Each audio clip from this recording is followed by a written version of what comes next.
الحمد لله رب العالمين، والصلاة والسلام على رسوله أفضل الأنبياء وأزكى المرسلين، وعلى آله وأصحابه الطيبين الطاهرين. أما بعد، فقد قال الله سبحانه وتعالى في القرآن المجيد: أعوذ بالله من الشيطان الرجيم، بسم الله الرحمن الرحيم.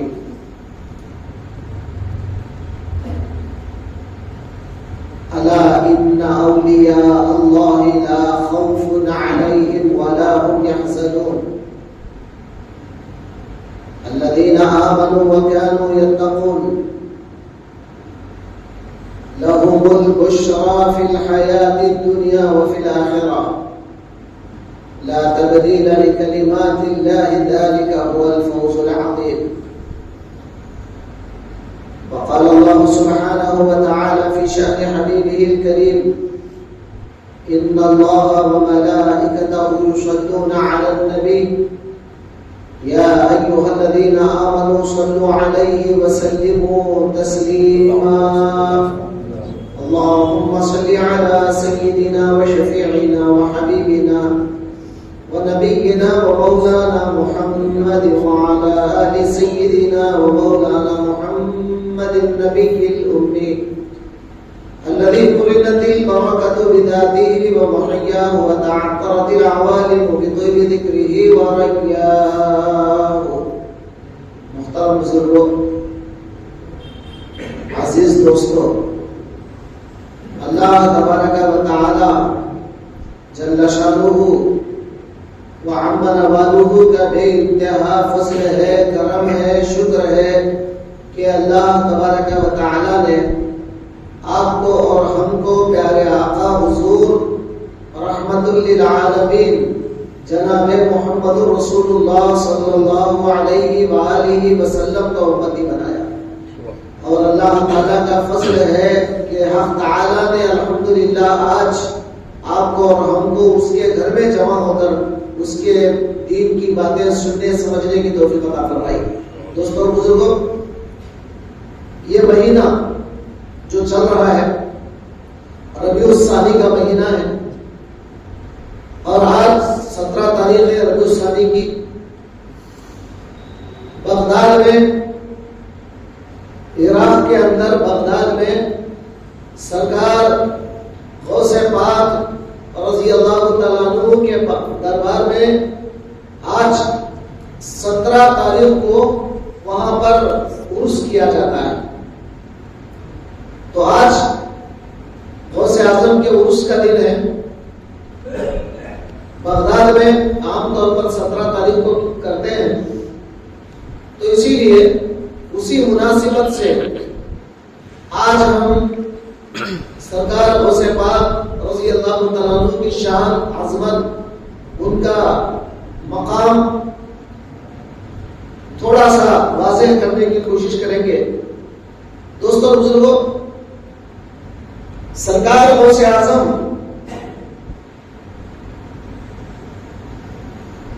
کوئی صحابی نہیں ہے، کوئی تابعی نہیں ہے، اور تبع تابعی بھی نہیں،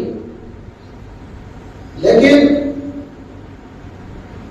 اس کے باوجود اللہ تبارک و تعالی نے سارے دنیا کے ولیوں میں ایک عظیم الشان مقام اللہ نے ان کو عطا فرمایا. آپ کے زمانے میں سب سے پہلے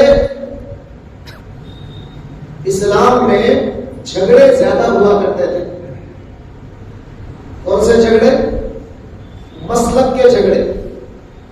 حنفی، شافعی، مالکی، حنبلی، یہ جو 4 مسلک ہیں ہمارے، آپس میں لڑ لیتے تھے. حنفی لوگ شافعیوں کو گالیاں دیتے تھے اور یہ سمجھتے تھے کہ ہم ہی حق پر ہیں، شافعی غلط ہیں.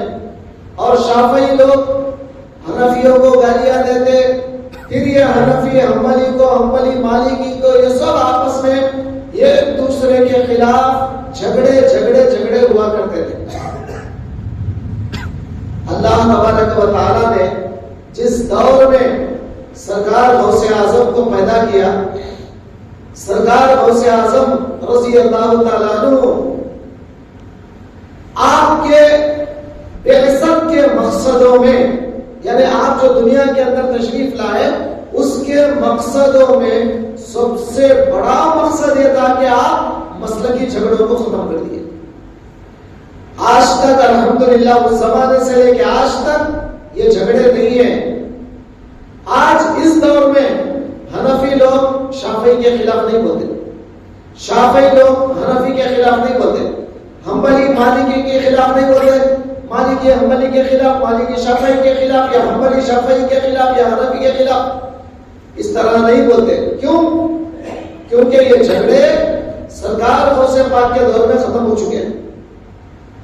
سرکار نے سب سے بڑا کام جو دنیا میں کیا، آپسی جھگڑوں کو ختم کر دیا۔ آپ کو معلوم ہے ہمارے پاس جو 4 مسلک ہیں، حنفی، شافعی، مالکی، حنبلی، جو 4 مسلک ہیں، تو حضور غوث پاک حنبلی مسلک کے حنفی نہیں ہے۔ آج کل ہم لوگ رکعت کا بنتے ہیں ناف کے نیچے، کیونکہ ہم حنفی ہیں، ناف کے نیچے رکعت باندھتے ہیں۔ سرکار غوث پاک ناف کے نیچے رکعت نہیں باندھتے تھے، کیونکہ آپ حنفی نہیں تھے۔ آپ کا طریقہ الگ تھا، نماز کا طریقہ الگ تھا، آپ کے مسئلے الگ تھے، آپ کے مسائل الگ تھے۔ آپ ذرا غور سے اس کو سماعت کریں، کہیں آپ بھٹک جائیں گے کہیں اور بولیں گے کہ غوث پاک فلاں ہے فلاں ہے، ایسا نہیں ہے۔ غوث پاک 4 مسلکوں میں سے حنبلی مسلک کے متعلق تھے، حنبلی مسلک کو مانتے تھے۔ ان کے والد ابو صالح موسیٰ جنگی دوست، یہ بھی جو ہے حنبلی مسلک کے بہت بڑے عالم دین تھے، اور آپ کے دادا پردادا یہ تقریباً حنبلی مسلک کے ماننے والے تھے، حنفی نہیں تھے۔ حالانکہ عراق کے اندر امام ابو حنیفہ کا مسلک بھی تھا، حنفی مسلک بھی تھا۔ غوث پاک رضی اللہ تعالیٰ عنہ کو اس بات کا اندازہ تھا کہ حنفی مسلک مضبوط ہے، یعنی حنفی جو مسلک ہے، ہم لوگ جو پیروی کرتے ہیں امام ابو حنیفہ کو، وہ بہت مضبوط ہے۔ اس کے برخلاف حنبلی مسلک ذرا کمزور ہے۔ اس لیے آپ دیکھیں گے پوری دنیا میں حنفی مسلک کو ماننے والے زیادہ ہیں، اور شافعی مسلک کو ماننے والے کچھ کم ہیں، اس کے بعد حنبلی کچھ کم ہیں، اس کے بعد مالکی کچھ کم ہیں۔ تو یہ 4 مسلک حقیقت میں رسول اللہ کی دین ہے۔ آپ سوچنے کی ضرورت نہیں ہے، جھگڑے نہیں ہیں ہمارے پاس۔ اگر کوئی آدمی شافعی بن کر، اب آپ دیکھیے اسٹیشن کے پاس آپ کے جو مسجد ہے، شافعی مسجد، جس کو آپ کیرلا مسجد کہتے ہیں، شافعی جو مسجد ہے، وہ لوگ کیا کرتے ہیں؟ رکعت ناف کے اوپر بنتے ہیں، ایسا نہیں بنتے ٹیڑھے بنگے ہاتھ۔ یہ ٹیڑھے بنگے ہاتھ حدیث سے ثابت نہیں ہے، میری بات کو اچھی طرح غور کریں آپ۔ یہ جو ٹیڑھے بنگے ہاتھ بنتے ہیں، یہ حدیث سے ثابت نہیں ہے، ناف کے اوپر بننے کی روایت ہے۔ تو یہ اکثر شافعی لوگ ناف کے اوپر رکعت بنتے ہیں، رفع یدین کرتے ہیں۔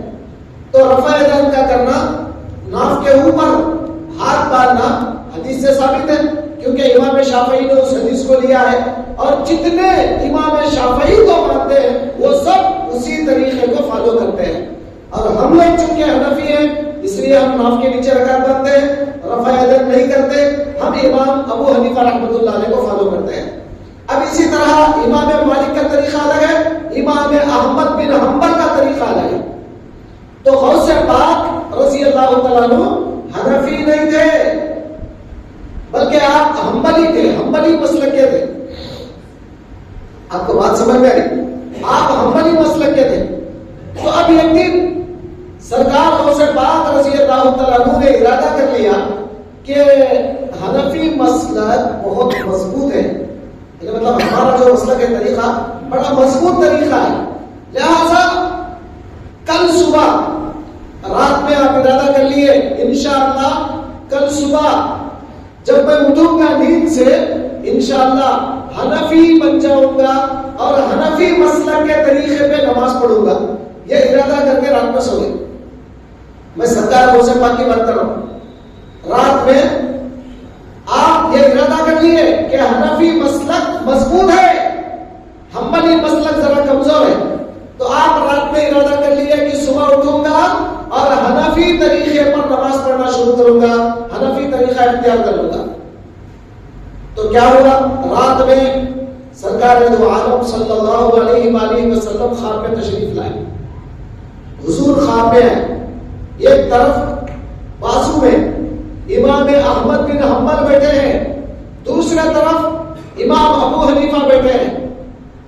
اب توجہ کریں، خواب میں چل رہا ہے معاملہ، رسول اللہ صلی اللہ علیہ وآلہ وسلم خواب میں تشریف فرما ہے، ایک طرف احمد بن حنبل جو چوتھے امام ہے، غوث اعظم کے امام ہیں، وہ وہاں پر ہے، اب ایک طرف امام ابو حنیفہ ہے۔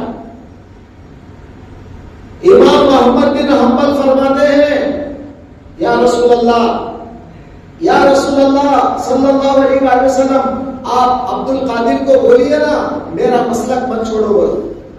اگر عبد القادر میرا مسلک اگر چھوڑ دیں گے، قیامت تک آنے والے لوگ یہ عبد القادر کی سنت سمجھ کر میرا مسلک چھوڑ دیں گے اور میرے مسلک میں قیامت تک کوئی بھی نہیں رہے گا۔ اور ادھر بازو سے امام ابو حنیفہ فرماتے ہیں، سرکار سے بولتے ہیں یا رسول اللہ آپ بولیے عبد القادر کو میرے مسلک میں آ جائے، میرے مسلک کو چار چاند لگ جائیں گے، مطلب اور ترقی کر لے گا میرا مسلک، میرا طریقہ، عبد القادر اگر آ جائیں گے۔ تو اب ادھر امام احمد بن حنبل بولتے ہیں نہیں یا رسول اللہ آپ عبد القادر کو میرے مسلک میں رہنے کا حکم دیجیے۔ دیکھ رہے ہیں یہ خواب میں چل رہا ہے، سرکار دو عالم نے کہا عبد القادر خیر چونکہ میں جو طریقہ لایا ہوں ہر ایک طریقہ میرا ہی ہے، کوئی غلط نہیں ہے، لہذا تم اسی مسلک میں رہو جس مسلک میں آپ تھے۔ تو سرکار غوث پاک پھر اپنا ارادہ بدل لیتے ہیں اور حنبلی مسلک پر بھی آپ کنٹینیوشن کرتے ہیں۔ تو یہ اس زمانے سے جھگڑے حنبلی، مالکی، شافعی، حنفی سارے جھگڑے سرکار غوث پاک نے ختم کر دیے، کیونکہ سب لوگ برابر ہیں، سب کا طریقہ برابر کا ہے، سب کا طریقہ رسول کا ہے، سب کا طریقہ رسول اللہ کا ہے صلی اللہ علیہ وسلم۔ تو دوستو بزرگوں، سرکار غوث پاک رضی اللہ تعالیٰ عنہ نے اپنی زندگی میں کیا کیا؟ ایک تو مسلکی جھگڑے ختم کر دیے اور دوسرا کام آپ نے کیا کیا؟ تبلیغ دین کو اگر آپ دیکھیں، تبلیغ دین آپ نے 5000 عیسائیوں کو کلمہ پڑھا کر مسلمان بنایا۔ 5000۔ آج ہم لوگ 5000 بہت دور کی بات ہے، ایک آدمی کو مسلمان نہیں بنا سکتے، ایک کو 5 لوگوں کو نہیں بنا سکتے، لیکن سرکار غوث پاک رضی اللہ تعالیٰ عنہ کے تعلیمات اور ان کا جو علمی انداز اور دبدبہ تھا، 5000 عیسائیوں نے کلمہ پڑھ لیا۔ ایک روایت یہ بھی آتی ہے سرکار غوث پاک کے زمانے میں بہت دور سے، مطلب شام سے یا کسی اور مقام سے ایک پاسٹر، مطلب راہب، بہت بڑا عیسائیوں کا عالم، وہ سرکار غوث پاک رضی اللہ عنہ کے پاس آیا، آگے مجلس میں بیٹھا، مجلس ختم ہو گئی، سرکار غوث پاک کے پاس آیا، ان کے دستے مبارک پر مسلمان بنا کلمہ پڑھ گئے۔ تو سرکار غوث پاک نے پوچھا میاں کیا ہوا، مسلمان کیسے ہوا، اب تیرا قصہ کیا ہے بتا۔ تو وہ عیسائی جو پاسٹر ہے وہ کہتا ہے کہ میں اسلام کے بارے میں پڑھا، اسلام کے متعلق پڑھا، آخری زمانے کے پیغمبر کے متعلق پڑھا، تو مجھے عیسائیت صحیح نظر نہیں آئی، اور جو اسلام ہے وہ صحیح نظر آیا۔ میں نے اپنی تحقیق کیا، اس کے بعد میں رات میں یہ ارادہ کر کے سو گیا کہ اے اللہ تو مجھے ایسا آدمی بتا دے جو تمام زمین کے اوپر سب سے زیادہ متقی اور پرہیزگار ہو، اس کے ہاتھ پہ میں مسلمان بنوں گا۔ رات میں ارادہ کر کے سو گیا، اے اللہ مجھے ایسے آدمی کا پتہ بتا جو وہ آدمی پوری زمین کے اندر متقی اور پرہیزگار ہو، وہ آدمی کو اگر مجھے بتا دے گا میں وہاں جا کر مسلمان بنوں گا۔ تو رات میں خواب میں حضرت عیسیٰ آتے ہیں، وہ پاسٹر کہتا ہے کہ رات میں خواب میں حضرت عیسیٰ آتے ہیں، کہتے ہیں اے وہ فلاں، اس کا نام لے کر کیا ڈھونڈ رہا ہے؟ ساری دنیا میں اس وقت ساری کائنات میں عبد القادر سے بڑھ کر کوئی متقی پرہیزگار نہیں ہے، جا بغداد جا اور جا کر ان کے ہاتھ میں مسلمان بن جا۔ تو آج میں آپ کے پاس آیا ہوں تاکہ مسلمان بنوں۔ دوستوں بزرگوں، یہ میں اردو کی کتابیں ادھر ادھر کی کہانیاں پڑھ کے نہیں بتا رہا ہوں، عربی میں ہسٹری کی بڑی بڑی کتابیں، بہت بڑی بڑی کتابیں عربی ہسٹری، اس میں لکھا ہوا ہے اسلامک ہسٹری، وہ تمام کتابیں اس کے حوالے دیتے ہیں کہ سرکار غوث پاک نے اس طرح تقریباً 5000 عیسائیوں کو مسلمان بنایا۔ اور جو یہودی تھے، جیسا کہ آج کل اسرائیلی جو فلسطین میں لڑ رہے ہیں، فلسطین کے مسلمانوں کو مار رہے ہیں، دعا کرو کہ اللہ یہ اسرائیل کو غارت کرے، اسلام کو جلد سے جلد اللہ تقویت دے، اسلام کو اور مسلمانوں کو اللہ مدد کرے۔ تو یہ جو اسرائیلیاں ہیں، یہودیاں، یہ یہودیاں بھی 5000 لوگ حضرت غوث پاک رضی اللہ عنہ کے ہاتھ پر بیٹھ کر کے مسلمان بن جاتے ہیں۔ اور پھر لکھا ہے 1,00,000 مطلب ڈاکو، گنہگار، زانی، شرابی، جو بدماش لوگ ہیں، 1,00,000 لوگوں نے حضرت کے ہاتھ میں توبہ کر لیا۔ یہ کوئی معمولی بات نہیں ہے جتنا آسانی سے ہم سن رہے ہیں۔ ہمارے پاس آ کر ایک آدمی توبہ کرا تو ہم کالر اچھا لیتے ہیں، کیا سمجھتے ہیں وہ فلاں آدمی آ کے میرے پاس توبہ کرا، اپنے آپ کو ہیرو سمجھ لیتے ہیں۔ مگر سرکار غوث پاک کے ہاتھ پر 1,00,000 پورے گنہگار لوگوں نے توبہ کر لیا کہ آئندہ سے ہم گناہ نہیں کریں گے، غلطی نہیں کریں گے۔ دوستو اتنا ہی نہیں، آپ کے جو مرید تھے، آپ کے مریدوں کی تعداد 12,000 بتائی جاتی ہے کتابوں میں، 12,000 جو خاص مرید تھے حضرت کے، خاص مریدین 12,000۔ اور آپ کیا کرتے تھے؟ سرکار غوث پاک کیا کرتے تھے؟ وہ 12,000 مریدوں کا نام آپ کو زبانی یاد تھا، روزانہ دعاؤں میں 12,000 مریدوں کا نام لے کر ان کی مغفرت کے لیے دعا کرتے تھے۔ آج ہم لوگ ایک شجرا اگر رکھ لیں اپنے پیروں کا، اپنے سرکاروں کا ایک شجرا اگر رکھ لیں، شجرے میں کتنے نام ہے ہمارے پاس؟ مثلا میں آپ کو بتاتا ہوں، ہمارا جو سلسلہ ہے، سلسلہ نوریہ، میرے پیر نوری شاہ سرکار، ان کے پیر غوثی شاہ سرکار، پھر ایسا حضور صلی اللہ علیہ وسلم تک زیادہ سے زیادہ 30 یا 35 نام ہے، زیادہ نہیں ہے، صرف 35 نام، 30 پر 5 نام۔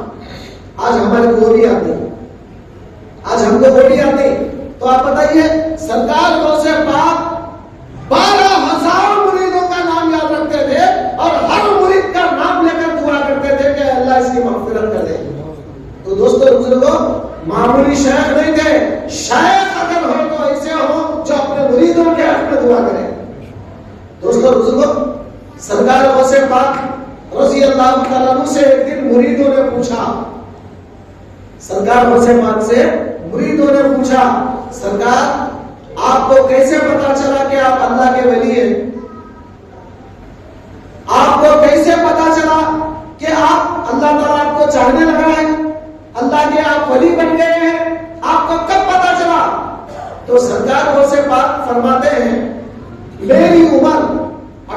برس تھی، میری عمر 18 سال تھی. میں ہمارے ملک میں، ہمارے گاؤں میں، گیلان میں، جنگل میں جاتے جاتے ایک بیل کو میں نے دیکھا. بیل کو، وہ بیل جب جا رہا تھا، چونکہ میں نوجوان تھا، اب مجھے کچھ بیل کو ستانا کر کے دل میں آیا، تو میں نے کیا کیا، اس کی دم پکڑا اور ہلانا شروع کیا. بچے عام طور پہ کرتے ہیں نا اس طرح. تو بیل کی دم پکڑ کے میں ہلانا شروع کیا، تو بیل نے پلٹ کر مجھے کہا، یا محی الدین لما خلقت ھذا، اے محی الدین، آپ اس کے واسطے نہیں پیدا کیے گئے، ہماری دم پکڑنے کے لیے، ہمارے کو سیدھا کرنے کے واسطے آپ نہیں آئے. آپ تو اللہ کے دین کو زندہ کرنے کے لیے آپ پیدا ہوئے ہیں. آپ محی الدین ہیں. آپ جائیے دین کو زندہ کیجیے، ہم کو کیا سیدھا کریں گے آپ. تو اب یہ سننا تھا. اب مجھے ڈر پیدا ہو گیا. کیا بات ہے، بیل بات کر رہا ہے. اب لازم بات، جب ایک عجیب واقعہ آپ دیکھیں گے تو تعجب ہوگا نا آپ کو. ارے بیل بات کر رہا ہے. تو آپ فرماتے ہیں میرے دل میں ڈر پیدا ہو گیا. اب میں وہاں سے بھاگا، بھاگ کے سیدھا گھر کے پاس گیا، اور مجھے ڈر نہیں گیا تو گھر کے چھت کے اوپر چڑھ گیا، کہیں بیل آ جائے گا پیچھے سے، یہ سمجھ کر میں اوپر چڑھ گیا. اور وہ دن کیا تھا؟ حج کا دن تھا، عرفات کا دن تھا. حاجیاں عرفات میں تھے اس دن. تو وہ عرفات کا دن تھا. جب میں اپنے گھر کے چھت کے اوپر چڑھا، کیا دیکھ رہا ہوں؟ میرے گھر کے چھت کے اوپر سے عرفات کا میدان مجھے نظر آ رہا تھا. اللہ اکبر. دوستو، کہاں ہے عرفات کا میدان؟ کہاں کا؟ عراق. کہاں کا؟ مکہ. کتنی دور ہے؟ مکہ کا ہے، عراق کا ہے، گیلان کا ہے. آپ تو گیلان میں، بغداد میں بھی نہیں ہے. گیلان میں ایک عراق کے چھوٹے سے گاؤں میں آپ چلا فرما ہے، اور اللہ نے آپ کی نظر کھول دیا. عرفات میں میدان میں جو حاجیاں وہاں پر وقوف کیے ہوئے ہیں، اللہ تعالیٰ وہ دیدار ان کو کراتا ہے. تو معمولی بات نہیں ہے ایسی نظر کا کھل جانا. اور عراق میں بیٹھ کر وہاں کے سارے مناظر کا دیکھنا، یہ اللہ کی قدرت نے تو کیا تھی. اب میں سمجھ گیا کہ اللہ مجھے چاہنے لگا ہے، کیونکہ بیل نے مجھے محی الدین کہہ کے پکارا. اور میری آنکھیں آج عرفات کے میدان کے وہ سارے حاجیوں کو دیکھ رہی ہے. اس کے بعد میں نیچے اترا، امی جان کے پاس گیا. امی جان سے کہا کہ امی جان، آپ مجھے اجازت دو، میں دین کا علم سیکھنا چاہتا ہوں. امی جان نے کہا، بیٹا اچانک یہ خیال کیوں آیا؟ تو میں نے 2 قصے امی جان کے سامنے رکھا. یہ بیل کا قصہ اور وہ عرفات کا قصہ میں نے رکھا. تو امی کی آنکھوں سے آنسو آ گئے. دعا کیا اللہ تعالیٰ سے کہ اے اللہ، شکر ہے تیرا کہ تو نے میرے عبد القادر کو چن لیا ہے. دوستو بزرگو، اللہ کے ولی کیا ہوتے ہیں؟ آج اللہ کے عام ولی ہزاروں لاکھوں کروڑوں کے اندر ہے ساری دنیا میں. اللہ کے اولیاء کروڑوں میں، لیکن وہ سارے کروڑوں اللہ کے اولیاء کو آج دنیا یاد نہیں کر رہی. اب دیکھیے، ہمارے شیخ ہیں، ہم یاد کر لیتے ہیں. اگر آپ کا کوئی شیخ ہے تو آپ یاد کر لیتے ہیں. اور اسی طرح جو جس کا مرید ہے وہ اپنے شیخ کو یاد کر لیتا ہے، لیکن سب کو تو یاد نہیں کرتا. کوئی ایک شیخ ایسا نہیں ہے جو ساری دنیا یاد کرے. آپ دیکھیں، ساری دنیا کے اندر 2 ایسے شیخ ہیں، 2 ساری دنیا ان کو یاد کرتی ہے. ایک ہے سرکار غوث اعظم رضی اللہ تعالیٰ عنہ، ایک ہے خواجہ غریب نواز. ساری دنیا میں ہر آدمی ان کا نام لیتا ہے اور یہ کہتا ہے کہ یہ بہت بڑے شیخ ہیں. تو آپ بتائیے سرکار غوث پاک کا مقام کیا ہے؟ آپ کو واضح ہو جائے گا. اب سرکار غریب نواز، آپ جانتے ہیں غریب نواز کون ہے؟ ہندوستان کے شہنشاہ ہیں. آج پورے ہندوستان کو، حکومت کو اگر کوئی چلاتا ہے تو بظاہر پی ایم چلاتا ہوگا، لیکن حقیقت میں سارے ہندوستان کی حکومت خواجہ سرکار کے ہاتھ میں آج بھی. اور خواجہ سرکار، خواجہ اجمیری رضی اللہ تعالیٰ عنہ سرکار غوث پاک کے بارے میں کیا کہتے ہیں؟ اتنے بڑے ہستی سرکار غریب نواز غوث پاک کے بارے میں کیا کہتے ہیں؟ توجہ فرمائیں. فرماتے ہیں، یا غوث معظم نور ہدا، سرکار غریب نواز نے غوث پاک کی شان میں لکھا ہے یا غوث معظم نور خدا مختار نبی مختار خدا سلطان دو عالم قطب اولا حیراز جلالت عرض و سما. یہ غریب نواز بولے سبحان. کیا فرمایا غریب نواز نے کہ یا غوث معظم اے بہت بڑے غوث اے بہت بڑے غوث عظیم الشان غوث ہدایت کے نور مختار نبی مختار خدا آپ کو اللہ نے بھی چن لیا ہے رسول نے بھی چن لیا ہے. ادھر اللہ نے بھی آپ کو چنا اور ادھر رسول نے بھی آپ کو چنا ہے. مختار نبی مختار خدا سلطان دو عالم آپ دو عالم کے سردار ہیں. دو عالم کا مطلب کیا؟ ایک عالم انسانوں کا ایک عالم جنات کا. آپ کو پتا ہوگا کہ حضور رحمت عالم صلی اللہ علیہ وآلہ وسلم کے ہاتھ پر جہاں پر انسان مسلمان بنے وہیں پر سرکار کے ہاتھ پر جنات بھی مسلمان بنے. آج جیسا مسلمانوں کے اندر انسانوں میں مسلمان ہے کافر ہے اسی طرح جنات کے اندر بھی مسلمان ہے اور کافر ہے. دونوں ہیں مسلمان بھی ہے کافر بھی ہے.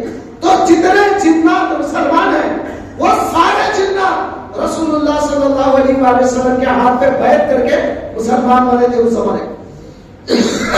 اور سرکار غوث پاک جب آئے تو وہ جنات جیسا عام لوگ عام مسلمان غوث پاک کے ہاتھ پر بیٹھ کر کے مسلمان بنے اور مرید بنے اسی طرح وہ جنات بھی غوث پاک کے ہاتھ پر بیٹھ کر کے مرید بنے. تو دونوں عالم کے سرتاج ہیں غوث پاک. ادھر انسانوں کے بھی مرشد ہیں اور جنات کے بھی مرشد ہیں. انسانوں کے بھی پیر ہیں جنات کے بھی پیر ہیں. یہ دونوں کو لے کر دونوں کو ہدایت کرتے تھے. آپ کے بیان میں جہاں انسان رہتے تھے وہاں جن بھی رہتے تھے. وہ لوگ بھی آ کر آپ کے وعظوں کو سنتے تھے آپ کے تعلیمات کو سنتے تھے اور بہت بڑے مرید تھے ان لوگوں کے اندر. تو اسی لیے سلطان دو عالم فرمایا غریب نواز نے کہا کہ سلطان دو عالم قطب اولا اے عبد القادر اے غوث پاک آپ صرف انسانوں کے سردار نہیں آپ تو دونوں عالم یعنی جن اور انسان کے سردار ہیں. حیراز جلالت عرض و سما آپ کا علم آپ کا دبدبا آپ کا جلال دیکھ کر سارے زمین اور آسمان پریشان ہیں. کہ کون بولے غوث پاک کے بارے میں غریب نواز فرماتے ہیں.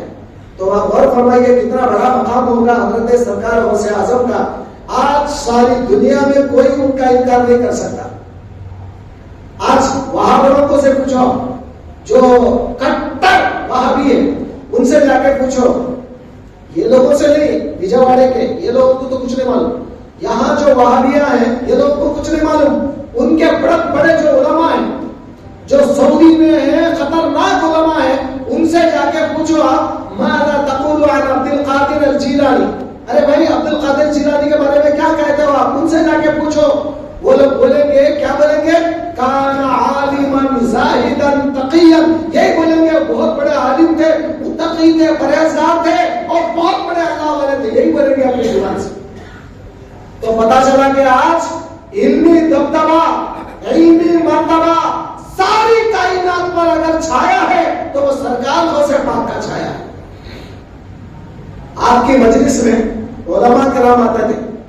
علماء ایک عالم ہے ایک عالم دین ہے تقریباً 14 قرآن کی تفسیریں جانتے تھے. آپ کو پتا ہے قرآن کی تفسیر وہ تو معلوم ہے نا آپ کو. قرآن کی ایک آیت ہوتی ہے اس کو کلیریفائی کرنا سمجھانا یہ آیت کا مطلب کیا ہے وہ کلیریفائی کرنے کو تفسیر کہتے ہیں. ایسا ایک طریقہ. اب اور ایک طریقہ بھی اگر آپ اس کا بیان کریں تو 2 وہی آیت کا اور ایک مطلب بیان کرے 3 وہی آیت کا اور ایک مطلب بیان کرے 4. ایسا وہ صاحب جو تھے وہ عالم دین 14 تفسیریں جانتے تھے. مطلب کیا قرآن کی ایک آیت کے 14 معنی جانتے تھے. تو معمولی بات ہے کیا ہم لوگ تو یہ کیا لوگ بولتے ہیں اور وہ 14 تفسیر بیان کرتے تھے قرآن کے. سرکار غوث پاک کی مجلس میں آئے, غوث پاک کا بیان چل رہا ہے, تو حضرت نے ایک آیت پڑھا, غوث پاک نے ایک آیت پڑھا, اس کی تفسیر شروع کیا, کہا یہ آیت کی پہلی تفسیر یہ, دوسری یہ, تیسری یہ, اب ایک ایک کر کے بیان کرتے رہے 14 تفسیر جب بولتے رہے, وہ جو صاحب بیٹھے تھے عالم صاحب, وہ اپنے آپ کو سمجھ رہے یہ بھی میرے کو معلوم ہے, یہ بھی میرے کو معلوم ہے, ہاں یہ بھی میرے کو معلوم ہے, عبد القادر جو بولے وہ بھی مجھے معلوم ہے. اب 14 ختم ہو گئے. اب حضرت غوث پاک نے فرمایا اس کی 15ویں تفسیر یہ ہے, 16ویں ہے, 17ویں ہے, 18ویں ہے, 40 تفسیر بیان کریں, 40.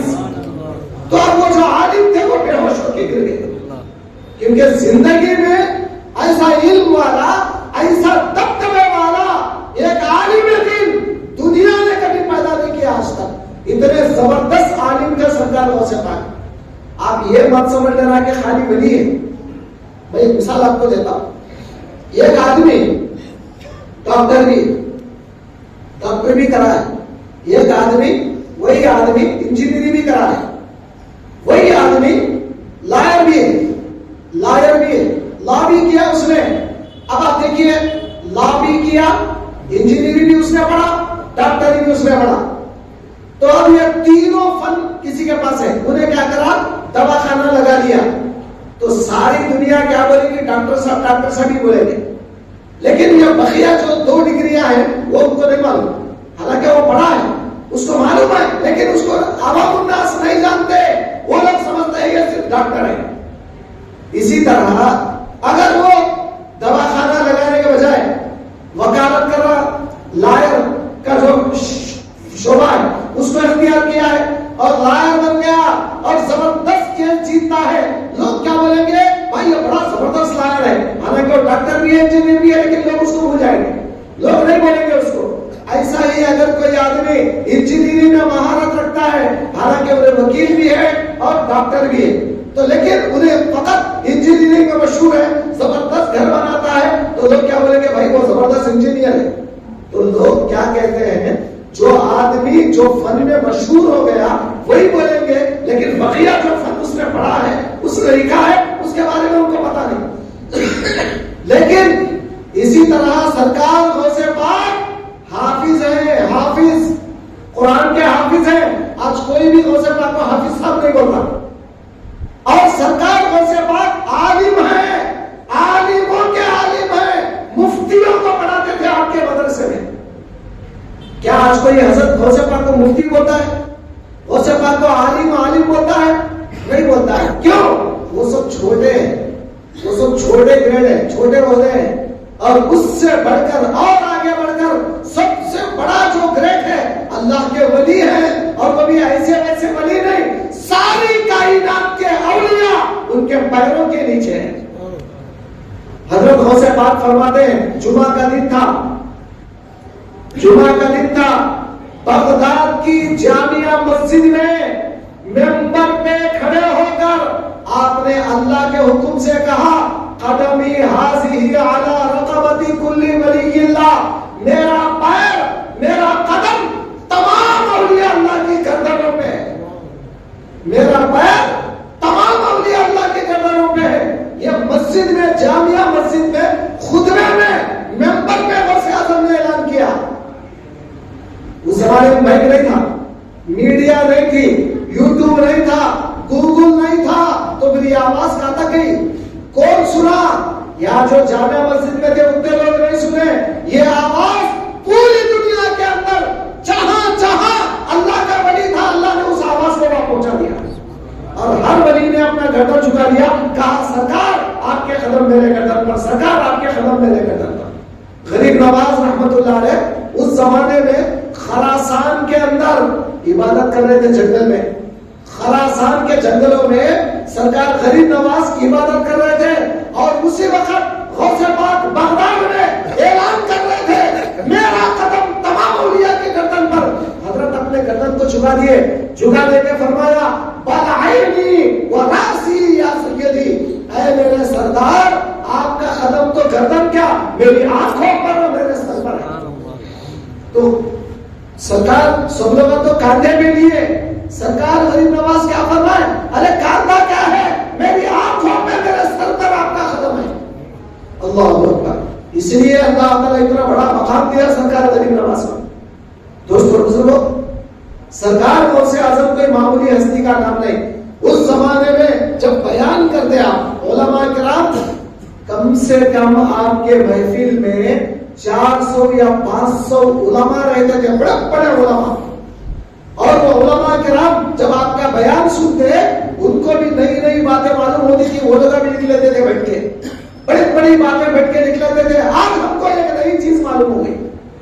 یہ واقعہ یہ بھی آتا ہے، سرکار غوث اعظم بیان کر رہے تھے، سرکار غوث پاک بیان کر رہے تھے. بیان کرتے کرتے زیر کے جگہ زبر، اب عربی ہے بھائی، عربی ہماری زبان تو ہے نہیں، وہ تو عربی ہے. کبھی جلد بازی میں خیال ادھر نہیں جاتا تو زیر کے جگہ زبر کے جگہ زیر پڑھ لیتے ہیں کبھی غلطی میں. تو سرکار غوث پاک کی زبان سے زبر کے جگہ زیر نکل گیا. اب یہ جو علماء تھے جتنے بیٹھے ہوئے تھے، 70 علماء تھے، 70 علماء. ان کے دل میں خیال آیا، کیا بات ہے عبد القادر یہاں زبر پڑھنا تھا، زیر پڑھے. ارے ایسا معمولی سمجھ رہے ہیں، لیکن وہ تو کبھی اتفاق سے ہو جاتا، زبان سے نکل جاتا ہے. پڑھنا تو کیا آدمی پڑھتا نہیں ہے. تو اب یہ لوگ جیسے گئے، حضرت عبد القادر کی مجلس ختم ہوئی، دجلہ ندی کے پاس گئے پانی نہانے کے لیے. دجلہ ندی کے پاس پانی نہانے کے لیے گئے. اپنے سارے کپڑے اتارے. وہ پرانا زمانہ، آج کل کا زمانہ نہیں ہے، پرانا زمانہ سب لوگ جا کے اندر ننگے نہاتے ہیں. تو پورے کپڑے نکال کے اندر جا کے نہا رہے تھے. کپڑوں کے پاس آ کے ایک شیر بڑھ گیا. کپڑوں کے پاس ایک شیر آگے بڑھ گیا. اب کہاں سے آ کے لے کے کپڑے لوگ بیچارے. اب یہ لوگ جب باہر آنا چاہتے ہیں، پانی سے باہر آ کر کپڑے لینا چاہتے ہیں، شیر آگے بڑھ جاتا ہے. جب یہ لوگ ندی میں جاتے ہیں تو شیر چلے جاتا ہے. جب یہ لوگ ندی سے باہر آتے ہیں شیر آگے بڑھ جاتا ہے.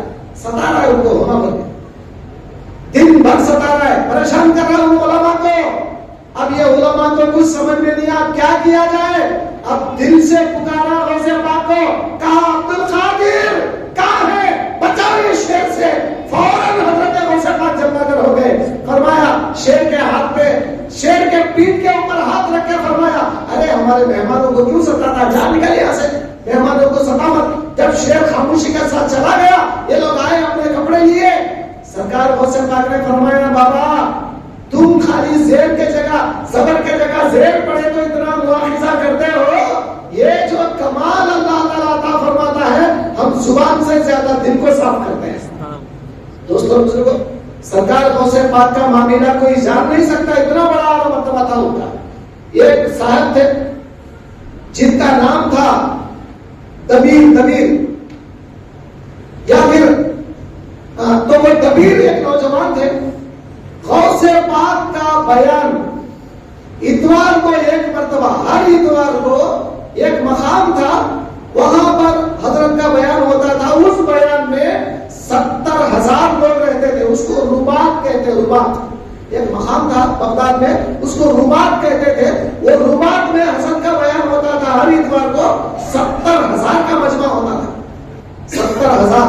کوئی مائک نہیں، کچھ نہیں، کوئی اسپیکر نہیں، سامنے والا جیسا حضرت کی آواز کو سنتا، 70,000 پیچھے جو بیٹھا وہ بھی حضرت کی آواز کو ویسے ہی سنتا. یہ کرامتوں میں سب سے اعلیٰ کرامت سرکار کی.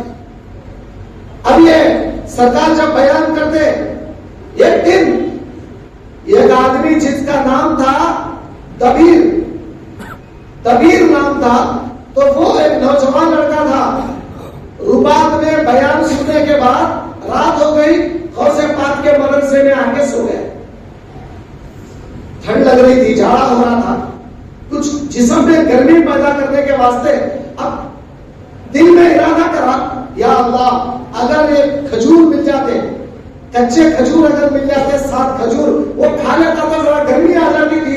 کھجور اگر ملتا تو کتنا اچھا تھا، بلکہ دل میں سوچ رہا ہے. اور ادھر غوث پاک اوپر کی منزل میں سے آئے، فرمایا دبیر تعال ہنا خذ ما شئت، فرمایا دبیر ادھر آ، تو جو چاہتا ہے وہ لے، کھجور لے. تو حضرت دبیر فرماتے ہیں غوث پاک کو میں بولا نہیں، میرا نام تک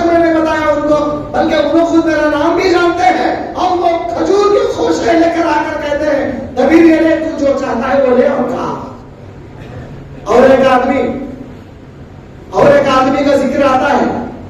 وہ آدمی حضرت کے بیان میں آ کر بیٹھے, غسل کی حاجت تھی, ان کو غسل کرنے کی ضرورت تھی. آپ کیا سمجھے, حضرت کا بیان ہونے کے بعد جا کے غسل کر لوں گا, کیونکہ نماز تو پڑھنا نہیں ہے نا, خالی بیان سننا ہے. تو بیان سننے میں کیا برائی ہے؟ بغیر غسل کے بھی بیان سن سکتے ہیں. تو مجھے غسل کرنا ہے, بعد میں کر لوں گا, یہ سمجھ کے وہی ناپاکی کی حالت میں غوث پاک کی مجلس میں بیٹھ گئے. تو غوث پاک نے ان کا نام لے کر کہا, اے او فلاں, تو غسل کی حاجت رکھ کر میری مجلس میں آ کے بیٹھتا ہے, کیا تجھے شرم نہیں آتی؟ یہ کہنا تھا, میں پانی ہو گیا اور سمجھ گیا کہ غوث پاک مجھے بول رہے ہیں. یہ کیسے پتا چلا غوث پاک کے کہ میں نجس اور ناپاک ہوں؟ تو دوستو بزرگوں, غوث پاک کسے کہتے ہیں؟ آپ اگر جسمانی حالت میں گندے ہیں تو بھی ان کو پتا چلے گا, ہماری روح اور قلب اگر گندا ہے وہ بھی غوث پاک کو پتا چل جائے گا. غوث پاک کوئی معمولی ہستی کا نام نہیں ہے. کرامتیں چھوڑو, کرامتیں تو لاکھوں کرامتیں ہیں غوث پاک کی. حضرت سرکار غوث پاک رضی اللہ تعالیٰ عنہ, ان کا دبدبہ ایسا تھا, بڑے بڑے علماء, بڑے بڑے صلحاء, سارے کے سارے خاموش, سکتے کا عالم ہوتا تھا, ایک آواز نہیں آتی تھی, سارے مجلس میں سناٹا چھا جاتا تھا جب آپ بیان کرتے تھے. اب وہاں پر ایک شیخ تھے جن کا نام تھا شیخ حماد الدباس. شیخ حماد الدباس حضرت کا نام تھا. تو حضرت جو ہے نا محفل میں بیٹھے ہوئے تھے, آپ توجہ کریں, مجلس میں بیٹھے ہوئے ہیں, بیٹھے بیٹھے نیند آ رہی تھی آپ کو.